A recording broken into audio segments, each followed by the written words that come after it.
गोविंद ने पिता में से क्या कहा, आपको तो इच्छा मृत्यु का वरदान मिला है, आप तो हजारों वर्ष तक जीवित रह सकते हैं। भीष्म ने कहा, है केशव, अब जीने की कामना नहीं है, इतनी सुंदर मृत्यु कभी किसी को हो सकती है क्या? देहांत काले तुम सामने हो, मुरली बजाते मन को लुभाते, यही गीत गाकर मैं तरनाथ त्यागो, गोविंद दामोदर माधवेती। बड़े प्रयास करते हैं, माला जपते हैं, भागवत सुनते हैं, क्योंकि मृत्यु के समय हमारे मुंह से राम नाम निकले, लेकिन उसी समय नाम नहीं निकलता, कंठ अवरुद्ध हो जाता है। भीष्म बोले, मैं और कितना भाग्यशाली हूँ, कितना बड़ा मेरा प्रारब्ध है। साक्षात मुरली मनोहर मेरे गोविंद मृत्यु के समय मेरी आंखों के सामने खड़े हैं। ऐसी सुंदर मृत्यु को छोड़कर कोई क्या जीना चाहेगा? भीष्म ने अपने नेत्रों से कृष्ण को देखा और देखते ही देखते अपने पंचभूत शरीर को त्याग कर दिया। भीष्म की मृत्यु के पश्चात पांडव का बड़ा रुदन करने लगे।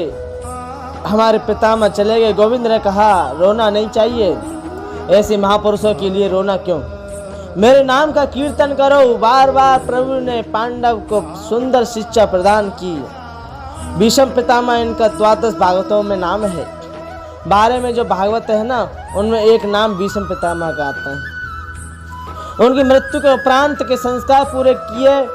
पांडवों के सामने मेरे गोविंद बैठे हैं। पांडवों से बोले, आप लोग का वनवास पूरा हुआ है, आपको राजगद्दी भी मिली, समाज में आप लोगों की प्रतिष्ठा भी बढ़ी। अब मेरी कामना यह है कि मुझे जाने की अनुमति प्रदान करें, मैं द्वारका जाना चाहता हूँ। पांडव बोले, गोविंद, आप जाने की कहते हैं तो लगता है कि मेरे अंदर से प्राण निकलते जा रहे हैं, लेकिन हमारी वजह से द्वारका वासियों को तकलीफ हो, हमें ये भी तो नहीं चाहते, इसीलिए प्रभु को जाने की अनुमति प्रदान होगी। युधिष्ठिर ने कृष्ण को हृदय से लगाया और अर्जुन से कहा, तुम कृष्ण की सुरक्षा करते हुए जाना।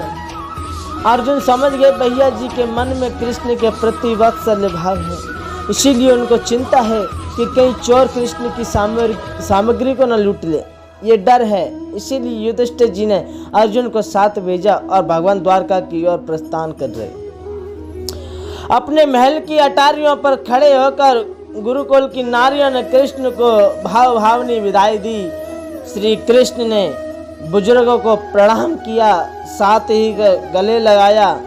सात्विक, उद्धव आदि सब कृष्ण के साथ हैं। अर्जुन भी कृष्ण के साथ जा रहे हैं और जंगल पार करने के लिए आज द्वारका वासियों को जैसे ही पता चला, पांडवों को विजय श्री दिलाकर आज मेरे गोविंद आ रहे हैं, मेरे कन्हैया आ रहे हैं, बस पूरे मार्ग में पुष्प बिछा दिए, पुष्पों की वृष्टि कर दी, जगह जगह तोरण द्वार सजाए। आज माता देव की मन में प्रसन्न है। आज मेरा गोपाल पांडवों को विजय श्री दिलाकर आ रहा है। कृष्ण ने जैसे ही द्वारका में प्रवेश किया, उसके पहले ही आसपास के जो कौल भील निषाद हैं, उन निषादों से श्री कृष्ण ने पूछा, मेरी अनुपस्थिति में आप लोगों को किसी प्रकार का कष्ट तो नहीं हुआ? निषाद बोले, और तो कोई कष्ट नहीं था, लेकिन दर्शन नहीं मिल पा रहे थे, यही कष्ट था। भगवान बोले, अब मैं आऊँगा, कोई भी कष्ट को मुझसे कहना। अपने महल में प्रवेश करते ही गोविंद ने माता पिता के चरणों में सिर नवाकर प्रणाम किया। देव की रोहिणी के चरणों में सिर नवाकर प्रणाम किया, क्योंकि आप बहुत ध्यान दें, जो अभिवादनशील होते हैं हमेशा बड़ों को प्रणाम करते हैं, उनकी 4 चीज़ें बढ़ती हैं। जो बड़ों को प्रणाम करते हैं उनकी 4 चीज़ें बढ़ती हैं। ध्यान से सुनना।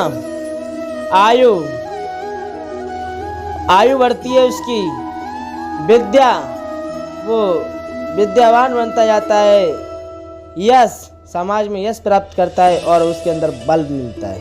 ये 4 प्रकार की चीज़ें उसके अंदर आती हैं। उनकी आयु के समान उन सबको चरण स्पर्श कर प्रणाम करना चाहिए। ये बात अलग है कि हम लोग बहक रहे हैं। हमारी भारतीय संस्कृति में हम लोगों ने परिवर्तन कर दिया है, हमारे बच्चे प्रणाम करना भूल गए हैं। हम प्रणाम करने पद्धति समाप्त जैसे हो रही है। बड़ों को प्रणाम करना चाहिए, अभिवादन करना चाहिए। हम लोग कथा करने जाते हैं तो कई तरह के अनुभव हम होते हैं। बम्बई में कथा करने गए थे, वहाँ सवेरे हमने समुद्र के किनारे घूमने जाते, तब वहाँ हमने देखा जितने लोग घूमने जाते हैं एक दूसरे को बोलते हैं हाय हाय। हमने कहा ये हाय हाय मरने के बाद होता है, ये अशुद्ध क्यों बोलते हैं? कितना अच्छा लगता है जब कोई कहता है प्रणाम, नमस्कार, स्वागतम।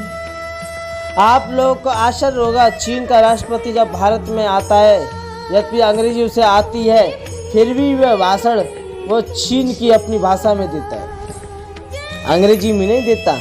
जापान का राष्ट्रपति जापान में भाषण देता है।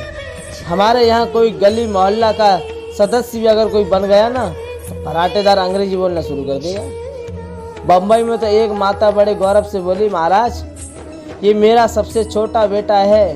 ठाकुर जी, आपको ये जानकर प्रसन्नता होगी कि आश्चर्य होगा कि मेरा बेटा हिंदी में पत्र नहीं लिखना जानता, अंग्रेजी, फ्रेंच, जर्मन सब भाषा जानता है, लेकिन हिंदी लिखना नहीं जानता। हिंदी लिखना नहीं आता। मैंने कहा तो तुम्हें चुल्लू भर पानी में डूब के मर जाना चाहिए। एक भारतीय नारी होकर कहती है कि मेरे पुत्र को हिंदी नहीं लिखना आता। इससे बड़ा और शर्म की बात क्या होगी? जरा सोचिए, ये कितना बड़ा दुख की बात है। सज्जनों, अपने संस्कृति से प्यार करें, अपने धर्म के प्रति अनुराग करें। प्रत्येक घर में मंदिर होना चाहिए। माता शत्रु पिता बेरी, ये न बोल न पाटता। शास्त्र कहता है वो माता अपने पुत्र की शत्रु है जो अपने बालक को सुंदर शिक्षा न देती। सुंदर शिक्षा होनी चाहिए, पुत्र के लिए सुंदर विचार उसके मन में आने चाहिए।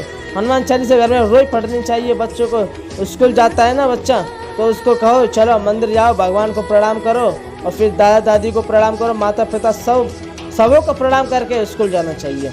बचपन में जो संस्कार हमने अपने बच्चों में डाल देना, वही संस्कार जीवन पर्यंत रहेंगे बच्चों में। बच्चों के सामने कभी गलत बात नहीं करनी चाहिए। बच्चों के सामने कभी चारित्रिक रूप से कोई गलत हरकत नहीं करनी चाहिए।